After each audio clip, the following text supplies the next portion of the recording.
If you've ever woken up tired after sleeping, congratulations, you have MS. It's like your body went out all night, ran a marathon, solved world hunger, and sent you the bill, all while you were just trying to get your 8 hours. People love to give advice, don't they? Just get more sleep. Yes, thank you, Brenda. I hadn't thought of that. It's like telling someone in a desert to just find water. We're beyond that. This isn't about a lack of effort. This is about your own immune system throwing a rave in your central nervous system and not cleaning up after. So, let's be clear about what this video is and what it isn't. We're not talking about more motivation or just pushing through it. Pushing through it with MS is like trying to outrun a car on foot, uphill, in the snow. It's a noble effort, but ultimately, you're just going to end up face down and exhausted. We're not here for the hustle culture pep talks that were clearly written by someone whose biggest physical challenge is choosing between still and sparkling water. This is a no BS zone for people whose bodies have declared a civil war on themselves. Today, we're diving into the real stuff. The practical, the achievable, the I can actually do this on a day when my legs feel like they're filled with wet sand kind of tips. These are small, realistic energy boosts that actually work, no toxic positivity required. We're not aiming to climb Everest. We're aiming to make it to the kitchen for a cup of coffee without needing a 3-hour nap afterwards. And I've saved the best, most counterintuitive trick for last. So stick around. Let's get into it. All right, first things first. We need to completely redefine the word energy. For most people, energy is like a phone battery. You charge it overnight, you wake up with 100%, and you use it throughout the day. Maybe a little coffee top-up. With MS, energy isn't a battery, it's a budget. It's a daily allowance handed to you by a very moody, unpredictable accountant who lives in your spinal cord. And this accountant, they don't care about your plans. They don't care if you have a big presentation or if it's your kid's birthday. They just hand you a number, and you have to make it work. On these days, you might have enough energy to shower, get dressed, and make breakfast without needing to sit down and question all your life choices in between. But then there are the other days, the overdrafted days. You wake up and you're already at negative $50. Just the act of opening your eyes feels like it costs you $20. On these days, the budget is so tight that you have to make choices. Do I spend my energy on a shower or do I spend it on eating? Because I definitely don't have enough for both. It's a constant, exhausting calculation. Every single action, from brushing your teeth to typing an email, has a cost associated with it. And if you overspend, the penalties are severe. This brings us to the most important rule of MS energy management. Rule number 1, boosting energy isn't about doing more, it's about spending less. Let that sink in. It's a total paradigm shift. It's to finish the day with at least one energy dollar left in the bank, so we don't start the next day in even more debt. This mindset is the key. It's not about limitation, it's about strategy. So, how do we start spending less? My first trick is the 10-minute rule, a game changer for getting past that initial wall of, I can't. You know that wall. It's the one you hit when you look at a pile of dishes, a full inbox, a basket of laundry, and your brain just goes, nope, absolutely not. We are not doing that today, or ever. You don't commit to doing the dishes. You commit to starting the dishes for 10 minutes. Set a timer on your phone, your watch, your microwave, whatever you have, and you tell yourself, for the next 10 minutes, I am going to do this thing.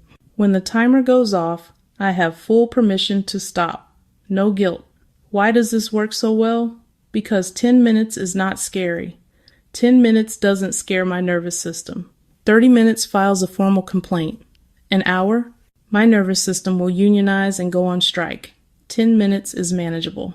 It's a tiny, bite-sized piece of a task that feels impossibly large, like dipping your toe instead of cannonballing into an ice-cold lake. The most crucial part, when the timer goes off, stop. I'm serious. Stop when the timer ends, even if you feel good.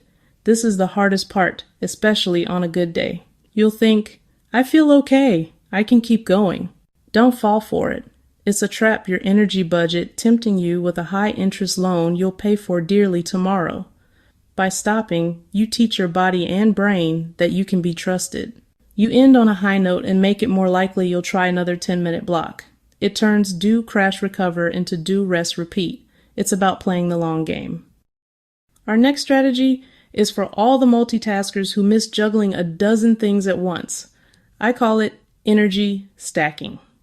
Now, before you say, wait, I thought we're not supposed to do more, hear me out. This isn't about doing more things. It's about being smarter with the things you're already doing. Cooking, standing, chopping, stirring, huge drain. Stack it with sitting. Bring a stool into your kitchen.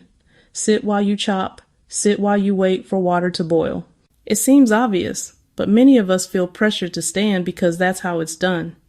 We have to unlearn those rules, make the call while sitting and resting, plan meals right after a scheduled rest.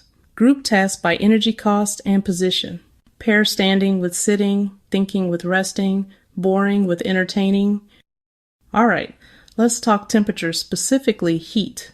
Heat is a major energy thief for many with MS. If you've ever felt your energy, your strength, your will to live melt away on a hot day or after a warm shower, you are not alone. This is a real physiological phenomenon, Uthoff's phenomenon. When our core temperature rises, it can temporarily worsen MS symptoms, including soul-crushing fatigue, because damaged nerves conduct worse with heat. So, trick number 3. Start treating temperature as a tool, an energy tool you can actively control. Heat sensitivity is real, and it is a formidable enemy, but we can fight back. Cooling towels or vests can feel like a superpower. Wet them, wring them, put them on your neck or shoulders. The evaporative cooling is a revelation, but you don't need fancy gear to make this work. Small temperature tweaks can save huge energy. Close the blinds if a sunbeam is cooking you. Nudge the thermostat down a degree or 2. Keep a small fan at your desk. Run your wrist under cold water. Each is a tiny deposit back into your energy bank. It's an active, ongoing process of managing your personal climate to protect your precious energy reserves from the silent thief that is heat. Let's talk about the R word, rest. In the world of MS, rest is a complicated term. For healthy people, rest is what you do when you're tired. For us, that's a recipe for disaster. If we wait until we're tired to rest, it's already too late. The damage is done. The energy is spent. We've overdrawn the account. Trick number 4 is to reframe rest. It's not a reaction, it's a strategy, the strategic rest. Rest before you're exhausted. Profoundly counterintuitive. Schedule rest like a meeting. Big task at 2, book a 15-minute rest at 1:30. You're proactively banking energy. Think of your nervous system as a computer with too many programs. Scrolling opens another program. TV is another. Strategic rest closes them all and lets the processor cool. Rest is how you keep energy, not what you do after losing it. This next trick is psychological. Stability in an unstable life. I call it the one daily non-negotiable. Pick one tiny daily non-negotiable you do every day, no matter what. This isn't adding another chore. It's an anchor of predictability. The key. It must be tiny, so small you can do it even on your worst days. Not go to the gym every day. Instead, walk to the mailbox and back, or one 3-minute stretch. Or sit with a cup of coffee or tea and do absolutely nothing for 5 minutes. The goal isn't the activity, it's the consistency. Why is that so powerful? Because predictability calms the nervous system. The MS brain is on high alert legs, fog, fatigue at 11. That uncertainty is exhausting. One small island of certainty says, this one thing will happen. This isn't a glow-up routine. This is survival with style. Not about becoming a productivity machine. It reminds you, you are still in charge of something. When so much is out of control, that small, deliberate action is empowering. A tiny victory you get to have every single day. Those wins add up and build mental resilience. Think about your one thing. Write one sentence in a journal. Listen to one specific song. Step outside and take 3 deep breaths. Make it so easy, it feels silly on hard days. That silly non-negotiable is a lifeline. It's a promise you keep. Okay, quick detour into the Hall of Fame of unhelpful advice. If you have MS, you've heard it all. People mean well. Sometimes they just want to seem helpful. Rapid fire, things that don't help. Just push through it.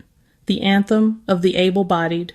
Pushing through MS fatigue isn't fighting a 3 p.m. nap. It's like trying to push a car with no gas. You can push a little, but you'll cause damage and won't get far. Pushing through often means borrowing energy from tomorrow, next week, or next month with crippling interest. It's not a strategy. It's a recipe for a crash. It's like putting a turbocharger on an overheating engine, a short burst before everything explodes. If those things worked, you'd already be doing them. You live in your body 24/7. You are the world's foremost expert on your MS. People who see you for 5 minutes are not. Smile, nod, and ignore advice that doesn't fit. Your rules can look different. You're playing a different game. Reject one size fits all. MS isn't one size fits all. And now we have arrived. The final trick, the one I saved for last, because it sounds like the exact opposite of what you should do. It's the most powerful, most difficult, and most radical energy-saving technique of all. It is the strategic art of doing nothing. Not the strategic rest earlier. I mean actively choosing, on a good day, to do less than you are capable of. I call it banking your energy. This trick is about resisting that urge. On a good day, deliberately do maybe 70% of what you feel you could do, then bank the rest. The goal isn't one amazing day followed by 3 terrible days. It's more good days, more often. A buffer means you don't start from zero tomorrow. Your energy isn't just a daily budget, it's weekly. Save some of the bonus. You smooth the roller coaster into rolling hills. It's about raising your baseline, not just hitting higher peaks. So, let's bring it all home. We've redefined energy as a budget, used the 10-minute rule, stacked energy, used temperature as a tool, practiced strategic rest, created a daily anchor, and banked energy on good days. These aren't miracle cures, they're management strategies, the tools of a CEO managing your own body.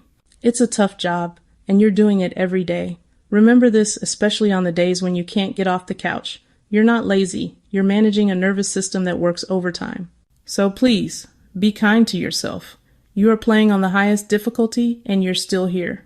If this helped, hit like it tells the algorithm to show this to more people. And subscribe for realistic MS life, not miracle cures.